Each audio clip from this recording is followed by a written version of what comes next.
Hello viewers, in this video we'll discuss about the three types of PNF stretching, that is hold relax, contract relax and hold relax with agonist contraction.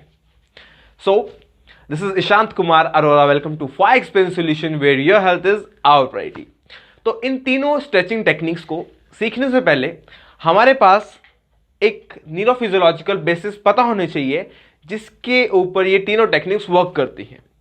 अब वो जो दो neurophysiological techniques हैं या फिर जो principles हैं जिनके ऊपर ये तीनों टेक्निक या तीनों पीएनएफ की जो स्ट्रेचिंग टेक्निक्स हैं वर्क करती है, सबसे पहले हम उसको समझेंगे इस वीडियो में।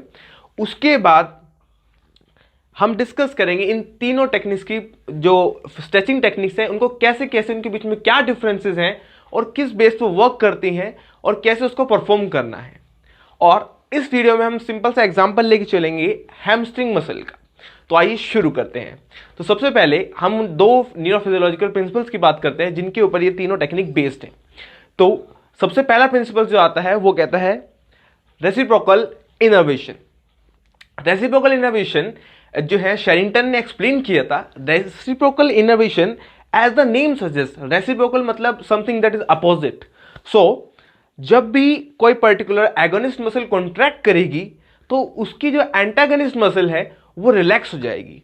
ये एक जनरली भी देखा जाए, अगर मेरे को बाइसेप कॉन्ट्रैक्ट करनी है, अगर मेरी ट्राइसेप की टोन इंक्रीज होगी या हाइपरटोनिया होगा या वो भी कॉन्ट्रैक्ट कर रही होगी साथ में, तो क्या वही मूवमेंट होने देगी? ऑब्वियसली नहीं। तो अगर मेरे को ये मोशन परफॉर्म करना है तो जो एंटागनिस्ट मसल है इट शुड बी रिलैक्स। सो वही जो फिनोमेना ये नॉर्मली होता है इसको बोला जाता है रेसिप्रोकल इनर्वेशन। जब एक एगनिस्ट मसल कॉन्ट्रैक्ट करेगी तो उसकी जो एंटागनिस्ट मसल है वो रिलैक्स हो जाएगी। लाइकवाइज अगर मैं ट्राइसेप को कॉन्ट्रैक्ट कर रहा हूं तो मेरी एगनिस्ट जो यहाँ पे ट्राइसेप एक्सटेंशन कराती है उसका अपोजिट एक्शन कौन कराता है? बाइसेप। तो इस केस में बाइसेप हमारी क्या हो गई? Antagonist. So whenever I am contracting the tricep तो उस केस में बाइसेप रिलैक्स हो जाएगी। सो लाइकवाइज सिमिलरली जैसे पहले वाले केस में हुआ था उसमें ये एगोनिस्ट थी और इसमें ये एगोनिस्ट है। सो एगोनिस्ट वो मसल है जो कि प्राइम मूवर है, जो वर्क में बेसिकली कराना चाह रहा हूं एक पर्टिकुलर जॉइंट पे, जो मसल उस एक्शन को परफॉर्म करा रही है that is agonist. So bicep जो फ्लेक्शन करा रहा हूं एल्बो पे तो इस टाइम कौन एगोनिस्ट है? बाइसेप ब्रेक किया है। एंड जब एक्सटेंशन करा रहे हैं तो ट्राइसेप ब्रेक किया है। तो और जो अपोजिट मसल होगी वो एंटागनिस्ट होगी, जो उसके मसल को एंटागनाइज कर रही है, मतलब अपोजिट एक्शन क्रिएट करा रही है। So this is the reciprocal innervation. जब एगनिस्ट कॉन्ट्रैक्ट करेगी तो एंटागनिस्ट रिलैक्स हो जाएगी। और इसकी न्यूरोफिजियोलॉजी क्या बोलती है कि ये जैसे कि आप डायग्राम में देख पा रहे होंगे कि जो हमारे मसल के अंदर स्ट्रेच रिसेप्टर्स होते हैं, दैट इज जो स्ट्रेच रिसेप्टर है, इंट्राफ्यूजल फाइबर्स हैं, वो रेस्पॉन्ड करते हैं, वो सेंसरी इंफॉर्मेशन सेंड करते हैं एंटागनिस्ट मसल्स को वाया इंटरन्यूरॉन्स। इंटरन्यूरॉन्स जो होते हैं वो इनहिबिटरी होते हैं।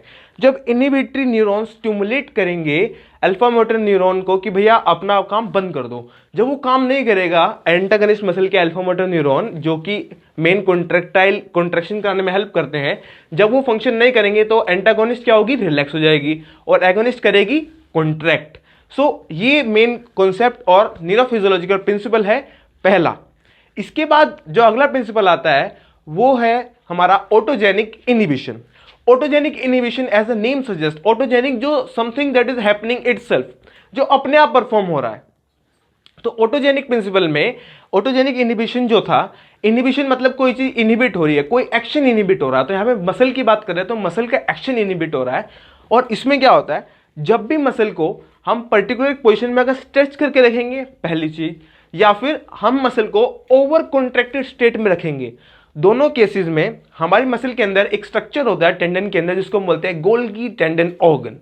गोल्गी टेंडन सॉरी, जो गोल्गी टेंडन ऑर्गन होता है ये इंफॉर्मेशन सेंड करता है वाया 1B फाइबर्स, और 1B फाइबर्स सेंसरी फाइबर्स हैं जो कि इंफॉर्मेशन लेके जो मसल में टेंशन क्रिएट हुई है वो जाते हैं स्पाइनल कॉर्ड के पास। और जब ये ओवर एक्सैगरेटेड टेंशन जनरेट होगी मसल में तो ये 1B फाइबर जाके स्पाइनल कॉर्ड को कहेंगे कि जो अल्फा मोटर न्यूरॉन्स है उस पर्टिकुलर मसल के, उनको इनहिबिट कर दिया जाए। जब वो मसल के अल्फा मोटर न्यूरॉन इनहिबिट हो जाएंगे तो मसल मोटर फायरिंग नहीं होगी और मसल रिलैक्स हो जाएगी। तो इसको बोलते हैं ऑटोजेनिक इनहिबिशन। कब होगा? जब मसल को मैं एक पर्टिकुलर स्टेट में स्ट्रेच पोजिशन में रखेंगे पहली चीज तब, या फिर ओवर कॉन्ट्रैक्टेड स्टेट में रखेंगे, मतलब कि पर्टिकुलर हमने बहुत ज़्यादा टेंशन जनरेट करके रखी हुई है, तो वो जो हमारा G2 है वो सेंस करेंगे उस टेंशन को, इंफॉर्मेशन भेजेंगे via 1B fibre to the spinal cord, और वहां से इंफॉर्मेशन आएगी कि जो मोटर यूनिट फायरिंग हो रही है वहां से जो अल्फा मोटर न्यूरॉन इंफॉर्मेशन भेज रहे हैं वो कहेंगे कि सप्रेस कर देंगे कि और मोशन या फिर ओवर कॉन्ट्रैक्शन नहीं चाहिए, तो इनहिबिट कर दो मोशन को, तो हमारा जो मसल है वो रिलैक्स हो जाएगी। This is known as autogenic inhibition. So ये दो प्रिंसिपल्स है जिनके बेस पे हमारी जो पीएनएफ स्ट्रेचिंग टेक्निक्स है, that is the proprioceptive neuromuscular facilitation stretching techniques work करती हैं। सो अब हमें पता है कि जनरली जो स्ट्रेचिंग टेक्निक्स होती हैं, that is dynamic and static stretching techniques, उनका मेन गोल क्या होता है? स्ट्रेचिंग का मेन गोल होता है टू इंक्रीज द फ्लेक्सिबिलिटी, जो टाइट मसल्स हैं उनको स्ट्रेच करना है। अगर अब हम इस वीडियो में डिस्कस करेंगे जो तीनों टाइप की स्ट्रेचिंग को, जो तीनों टाइप्स हैं पीएनएफ स्ट्रेचिंग के, जिसमें बहुत स्टूडेंट कंफ्यूज होते हैं, तो सबसे पहले हम एक एग्जांपल लेके चलते हैं कि तीनों में हम सिमिलर एग्जांपल लेंगे जिससे कि इजीली समझ आ सके। तो वो सबसे पहला एग्जांपल लेंगे हम हैमस्ट्रिंग मसल्स का। जो कि बहुत कॉमनली मेजोरिटी में टाइटनेस उस मसल में देखने को मिलती है, और हमें पता है कि जो हैमस्ट्रिंग मसल है it is a 2 joint muscle. इसका एक्शन होता है, फ्लेक्शन करती है ये नी जॉइंट पे and extension at the hip joint. अगर ये टाइट होगी तो ये अपोजिट एक्शन को होने से प्रिवेंट करेगी। तो अब इसका क्या मतलब हुआ? अगर ये सपोज एक रबर बैंड है, अगर ये टाइट है तो ये स्ट्रेच नहीं होगा। तो सिमिलरली अगर एक मसल टाइट है तो जो उसका अपोजिट एक्शन है वो होने नहीं देगी, क्योंकि वो टाइट है, वो खिंच नहीं पा रही है, वो पुल आउट नहीं हो पा रही है। तो ऐसे ही जब हम पेशेंट को एसएलआर कराएंगे, स्ट्रेट लेग रेजिंग, उसमें क्या क्या होता है? नी में एक्सटेंशन और हिप पे फ्लेक्शन, और इसका अपोजिट कौन कराता है? हमारी हैमस्ट्रिंग। पर्टिकुलरली एसएलआर में हम हैमस्ट्रिंग को स्ट्रेच कर रहे हैं। जब भी हम पर्सन को स्ट्रेट लेग रेजिंग करा रहे हैं उस कंडीशन में हम क्या कर रहे हैं? हम हैमस्ट्रिंग को स्ट्रेच कर रहे हैं, क्योंकि अपोजिट एक्शन क्रिएट हो रहा है। नॉर्मली एक्शन क्या है हमारी हैमस्ट्रिंग का? नी पे फ्लेक्शन, हिप पे एक्सटेंशन, और एसएलआर में क्या हो रहा है? नी पे एक्सटेंशन और हिप पे फ्लेक्शन। इस पोजीशन करते हैं नी को, हम हैमस्ट्रिंग को करते हैं स्ट्रेच। तो अब इन तीनों टेक्निक में क्या क्या डिफरेंसेस हैं, अब उसको हम रीड करेंगे। तो सबसे पहली टेक्निक आती है, उसको बोलते हैं हम होल्ड रिलैक्स। होल्ड रिलैक्स से आपको सिंपल याद करना है कि होल्ड मतलब होल्ड करके रखना है, मतलब आइसोमेट्रिक कॉन्ट्रैक्शन करवाना है।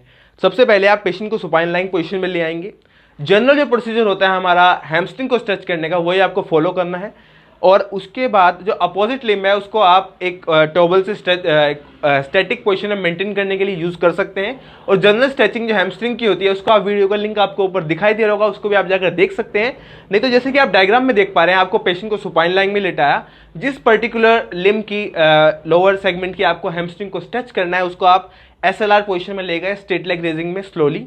अपने जब एक पर्टिकुलर पोजीशन पे आप पेशेंट जो है बियर कर पा रहा है उस पोजीशन तक, जब आप वहां पर ले आए हैं जहां तक उस टिश्यू की या फिर उस मसल की लिमिट है, वहां पर लाने के बाद आपको 10 सेकंड तक होल्ड करके रखना है। आप पेशेंट को मतलब स्ट्रेच दे के रखना है आपको 10 सेकंड तक। उसके बाद आपकी जो पीएनएफ टेक्निक है वो स्टार्ट होगी। आपको पेशेंट को बोलना है कि इस मसल को, जिसको आप स्ट्रेच कर रहे हैं, उस मसल को आइसोमेट्रिक कॉन्ट्रैक्शन करना है। कैसे? आप पेशेंट को कहेंगे कि आपने जब मसल को होल्ड करके, आपने फुट को जो है होल्ड किया हुआ अपने हैंड से, आप पेशेंट को कमांड देंगे कि वो पेशेंट पर्टिकुलरली पुल करे या फिर पुश करे आपके हैंड की तरफ डाउनवर्ड डायरेक्शन में। मतलब उसे कहेंगे कि आपको अपनी हैमस्ट्रिंग को कॉन्ट्रैक्ट करे और उसी पोजीशन में मेंटेन करके रखे, मूवमेंट नहीं करना है, सिर्फ आइसोमेट्रिक कॉन्ट्रैक्शन करवाना है हैमस्ट्रिंग का। तो जब पेशेंट आपके हैंड की तरफ फोर्स लगाएगा इसी पोजीशन में, तो उस टाइम क्या हो रहा है कि पेशेंट आइसोमेट्रिक कॉन्ट्रैक्शन कर रहा है। 5 सेकंड के लिए अगर आप आइसोमेट्रिक कॉन्ट्रैक्शन करवा रहे हैं, इस केस में क्या होगा? ओवर टेंशन की वजह से जो मसल है उसमें ऑटोजेनिक इनहिबिशन हो जाएगा। जब मसल में ऑटोजेनिक इनहिबिशन हो जाएगा तो मसल इनहिबिट होने की वजह से और ज्यादा मसल रिलैक्स हो जाएगी। जब पर्टिकुलर मसल रिलैक्स हो जाएगी तो आप उसको और ज्यादा स्ट्रेच कर पाएंगे। तो जैसे ही आपने ये 5 सेकंड के लिए आइसोमेट्रिक होल्ड कराया, मसल ऑटोजेनिक इनहिबिशन की वजह से रिलैक्स हुई, आप मसल को, आप लिम्ब को और ज्यादा ऊपर ले जाएंगे और थोड़ा बहुत और स्ट्रेच कर देंगे। इससे क्या होगा? जो आपकी रेंज ऑफ मोशन पहले कम थी वो और इंक्रीज हो जाएगी। तो सबसे पहली टेक्निक थी हमारी होल्ड रिलैक्स, दैट इज इसमें आइसोमेट्रिक कॉन्ट्रैक्शन कराया, मसल रिलैक्स हुई, हमने और ज्यादा स्ट्रेच कर दिया। तो दिस इज होल्ड रिलैक्स। इसलिए होल्ड यूज किया क्योंकि इसमें आइसोमेट्रिक होल्ड किया जा रहा है। अब इसके कॉन्ट्रेरी जो दूसरी हमारी टेक्निक्स है that is contract relax. Contract relax में जैसे नाम से पता चल रहा है कि मतलब कॉन्ट्रैक्ट कराना है मसल को। इसमें क्या करना है, आपने फिर से वही पोजीशन में लेके आना है पेशेंट को सुपाइन लाइंग में, और इस बार क्या करेंगे आप, जब पेशेंट के हैमस्ट्रिंग को स्ट्रेच करने जा रहे हैं 10 सेकंड के लिए आप नॉर्मल जैसे स्ट्रेच करते हैं वैसे स्ट्रेच करेंगे एसएलआर पोजीशन में ले जाकर। वो करने के बाद आप पेशेंट को कहेंगे कि अब अपनी हैमस्ट्रिंग को कॉन्ट्रैक्ट करें और उसका जो एक्शन है वो परफॉर्म करा दीजिए। जैसे कि आप वापस कॉन्ट्रैक्ट करते करते अपना जो पूरा लिम्ब है वो ग्राउंड की तरफ वापस ले आएगा पेशेंट। ये कराने के बाद एग्जीक्यूट इसके कराते ही हर नेक्स्ट 5 सेकंड में जैसे ही कॉन्ट्रैक्ट कर लेगा पेशेंट, आप उसको वापस लेकर जाएंगे और वापस ले जाने के बाद क्या होगा कि जो आपकी एंटागनिस्ट मसल है वो रिलैक्स हो जाएंगी। पहली चीज रेसिप्रोकल इनर्वेशन की वजह से। दूसरा, क्योंकि इसका भी कॉन्ट्रैक्शन हो रहा है तो इसमें भी slight amount of autogenic inhibition होगा, उसकी वजह से जब आप वापस लेके जाएंगे स्ट्रेच पोजीशन में तो आपकी जो रेंज ऑफ मोशन है वो ऑटोमेटिकली इंक्रीज आपको देखने को मिलेगी, क्योंकि इसमें हम पूरा कॉन्सेंट्रिक कॉन्ट्रैक्शन करवा रहे हैं उस पर्टिकुलर मसल का जिसको हम स्ट्रेच कर रहे हैं, इसलिए इसको कॉन्ट्रैक्ट रिलैक्स बोला जाता है। नेक्स्ट टेक्निक जो आती है हमारे पास वो होती है hold relax with agonist contraction.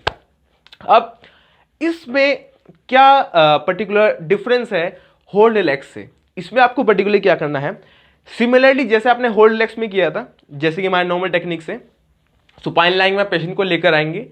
Supine lying में पेशेंट को लाने के बाद आप सिंपल जैसे हैमस्ट्रिंग को स्ट्रेच करते हैं वैसे स्ट्रेच करेंगे एसएलआर पोजीशन में ले जाके।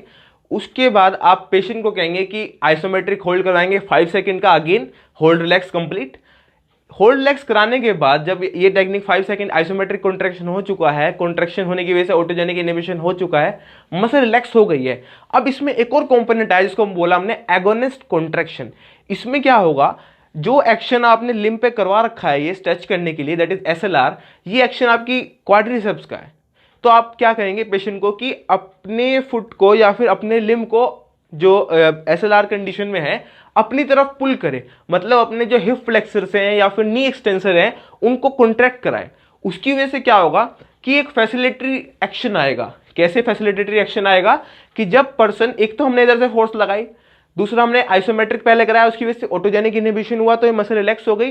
साथ में जो जिस डायरेक्शन में हम पैर को ले जाना चाह रहे हैं, जिस डायरेक्शन में हम स्ट्रेच करना चाह रहे हैं, पेशेंट भी उसी डायरेक्शन में पुल करेगा।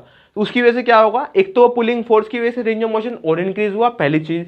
दूसरा, क्योंकि जब वो पुल कर रहा है तो मतलब मसल कॉन्ट्रैक्ट कर रहा है, जब वो मसल कॉन्ट्रैक्ट हो रही है तो उसकी अपोजिट कौन है जिसे हम स्ट्रेच कर रहे हैं, दैट इज हैमस्ट्रिंग, तो वो और ज्यादा रिलैक्स होगी तो और ज्यादा रेंज ऑफ मोशन देखने को मिलेगी। So hold relax with agonist contraction इन तीनों में से ज्यादा बेटर टेक्निक है जो कि हेल्प कर सकती है आपके पेशेंट के पर्टिकुलर मसल को स्ट्रेच करने में। सो यही तीनों टेक्निक्स आप किसी भी मसल पे अप्लाई कर सकते हैं सेम प्रिंसिपल का यूज करके। सिंपल आपको सिर्फ 3 कॉन्सेप्ट याद करने की, होल्ड रिलैक्स में आपको स्ट्रेच करना है, फिर आइसोमेट्रिक कॉन्ट्रैक्शन होल्ड, उसकी वजह से रिलैक्स, तो इसलिए होल्ड रिलैक्स पहली चीज। कॉन्ट्रैक्ट रिलैक्स में आपको पूरा कॉन्सेंट्रिक कॉन्ट्रैक्शन कराना है उस मसल का जिसको आप स्ट्रेच कर रहे हैं, उसके बाद फिर आपको दोबारा स्ट्रेच कर देना है, दैट इज कॉन्ट्रैक्ट करा के फिर रिलैक्स एंड देन स्ट्रेच। उसके बाद जो hold relax with agonist contraction है उसमें आपने क्या कराया, पहले जनरली जैसे होल्ड रिलैक्स करवाया था वैसे करवाना है, पहले 10 सेकंड के लिए स्ट्रेच, फिर आइसोमेट्रिक कॉन्ट्रैक्शन, फिर से ऑटोजेनिक इनहिबिशन की वजह से रिलैक्सेशन हुआ, उसको फिर प्रायर स्ट्रेच करेंगे, प्रायर रेंज ऑफ मोशन में लेकर जाएंगे। और इसको इंक्रीज करने के लिए क्योंकि एगोनिस्ट कॉन्ट्रैक्शन कराना है तो जो जिस मसल का आप स्ट्रेच कर रहे हैं उसके अगेंस्ट में जो मसल जो कॉन्ट्रैक्ट करेगी उसको आप पेशेंट को कहेंगे कि अपनी तरफ पुल करेगा। जब पेशेंट पुल करेगा अपनी तरफ तो फर्दर हेल्प करेगा, एक तो रेसिप्रोकल इनर्वेशन में पहली चीज, दूसरा फर्दर हेल्प करेगा रेंज ऑफ मोशन को इंक्रीज करने में क्योंकि पेशेंट अपना एफर्ट वहां पे अप्लाई कर रहा है। तो ये था इन तीनों टेक्निक्स के बीच में डिफरेंस। आई होप आप इसको समझ चुके होंगे और आप इसको डिफरेंट मसल्स पे अप्लाई करके देख सकते हैं जिससे कि आपको इजीली याद हो जाए कि कैसे इस टेक्निक को परफॉर्म करना होता है। और जब आप इस तीनों टेक्निक्स को डिफरेंट मसल्स पे अप्लाई करके देखेंगे तो आपको इसकी प्रैक्टिस भी आसानी से हो जाएगी। सो आई होप आप इस वीडियो को अच्छी तरह समझ चुके होंगे। So for further videos you can like our channel and like and subscribe our channel and stay tuned and stay connected. Thanks a lot for watching.